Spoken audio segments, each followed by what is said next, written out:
Hi, Captain Steve for BoatTEST.com, and in this video, we'll be conducting a sea trial and performance evaluation of a distance coastal cruiser, the North Pacific 49 Euro. Let's get right into it. We'll start at the stern where we have a 50 amp shore power cord on an electric reel. To the port hand side is the city water inlet, the raw water washdown, and the freshwater washdown. To both quarters, heavy-duty stainless steel supporting the chocks that can double as cleats, large cleat just underneath, hawse holes integrated with cleats, big old cockpit drains, I like that if you happen to ship water from over the stern, and 14-inch wide boarding gates to both sides. Behind the door, fuel fill, and again this is repeated to the opposite side. Right in the cockpit deck, two hatches lead us to the lazarette. Let's take a look down here. The Seakeeper 9 mounted right on the center line. Electrical bus just in front, and it's all very nicely laid out. Glendenning cord reel just behind me. Freezer. Keep extra stores for those long distance cruises. There's another one on the other side. Steering gear is easily accessible, and I like that there are rudder stops to both sides of the rudder arm, so if for some reason it does become detached, it's not going to swing around and damage the propeller. There's an emergency steering tiller that'll attach right to the rudder shaft underneath the side power stern thruster. Over to the port hand side, water maker. The engine room is accessed from 1, 2, 3 hatches in the salon deck, and that gives us enough room to actually remove this engine if need be. Otherwise, we can just access it from the one hatch right here. Standard engine is a Cummins 6.7 liter 355 horsepower engine. Here we've got the 600 horsepower engine. Let's take a look at the features. First of all, there's a comfort level to this engine room. 3 feet 4 inches of overhead clearance, and we have access all the way around the single engine. So it's easy to work on. And everything seems to be simplistic enough that an owner-operator can work on it. You're not going to need to call a mechanic for everything you want to do. To the aft bulkhead, 2 Raycor filters. There's a suction gauge in between and a crossover, so you can make changeouts on the fly. Right next to the Raycor filters is the fuel manifold, and notice how nicely everything is labeled. The Dometic chilled water system right alongside. Fuel tank with a sight gauge. Forward, there's an oil change system for the engine, the transmission, and the generator. To the opposite side, second fuel tank with another sight gauge. There's a crossover between the two tanks as well as a transfer pump. Long row of batteries. Those are the house batteries, and then a single engine start battery. Heavy duty stainless steel engine mounts. I'd like to see a little stripe of paint go right across that nut so we can see if anything backs off at a glance. Back over to the starboard side, hot water heater and an installed fire protection system. Generator is a 16 kW. Now, this is a long distance cruiser, but we're not crossing oceans, so we don't really find the need to have a get home backup system. We could do it by having the generator run a power takeoff, and then a coupling goes on to the shaft, and we can get our way home that way, but it's not really necessary in this. You're never going to be more than 75 miles offshore or away from a call from help. I do notice that in the deck there's a hatch that can be opened up, and we have access easily to the dripless shaft seal, and I also noticed that the exhaust is well suspended and goes underwater. All of the decking is padded. Standard is diamond plate, and that's underneath this padding.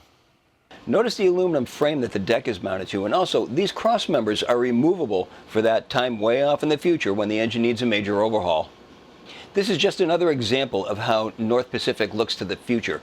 Everything is easily dealt with by the owner without tearing the whole boat apart. Nice raised pilot house, excellent visibility. A lot going on here, so let's take a look. We'll start with an L-shaped couch behind a table that's expandable, and we can get this on a high-low pedestal with a cushion that slides out, and we have a place for the off watch. Take a look at this. The electrical panels. We've got 12 volt, 120 volt, 120 through the inverter, and 240 volt.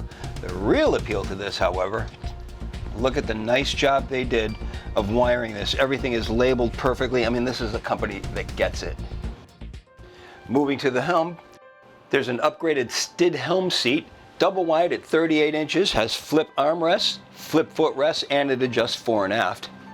It also has a recline feature. For the helm, let's talk about what makes a nicely equipped cruising yacht. 2 12-inch displays flanking the Garmin Autopilot, vessel view display, multifunction display, Seakeeper control panel, analog gauges, stereo, fuel gauge, water gauge. Down below, side power progressive control sticks, windlass control, windshield wiper, compass, bilge pump switches, trim tabs, another set of side power thruster controls, and a remote control for the thrusters, remote control for the forward displays, one VHF, and then a spotlight control.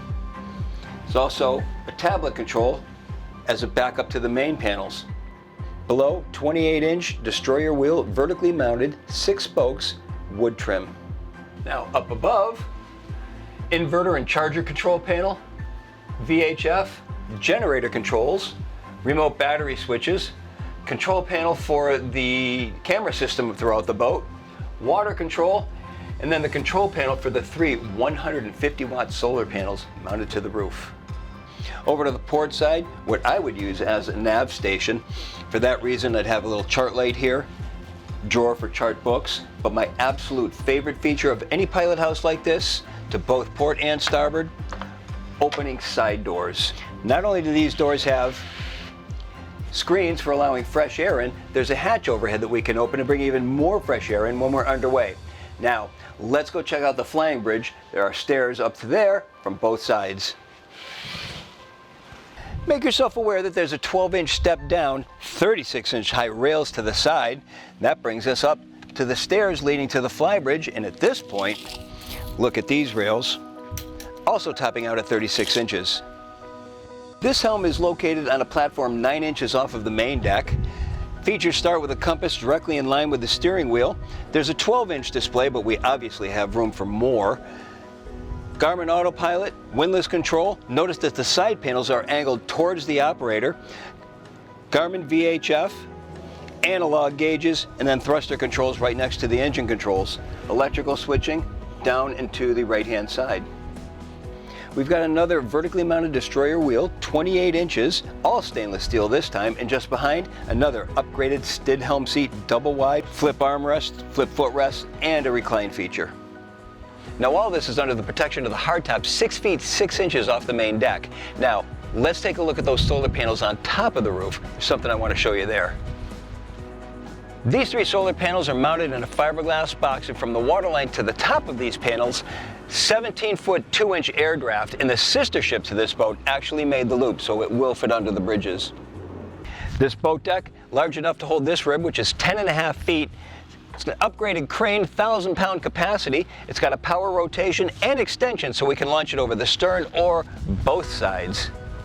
Now let's check out the ground tackle, and then we'll get underway. The deck slopes upward as we move forward, and look at this ground tackle here. Beautifully polished Samson post, Maxwell windlass. I like that there's a snubber line attached. I'm impressed to see a 40-kilogram Rockna anchor, and that is standard. Chocks to both sides, hatches to both sides, lead us to storage and more storage. Road locker is accessible just ahead. Foot control switches to both sides of the Samson post, and there's a washdown attached as well. The North Pacific Yachts 49 Euro has a length overall of 52 feet, a beam of 15 feet 4 inches, and a draft of 4 feet 10 inches.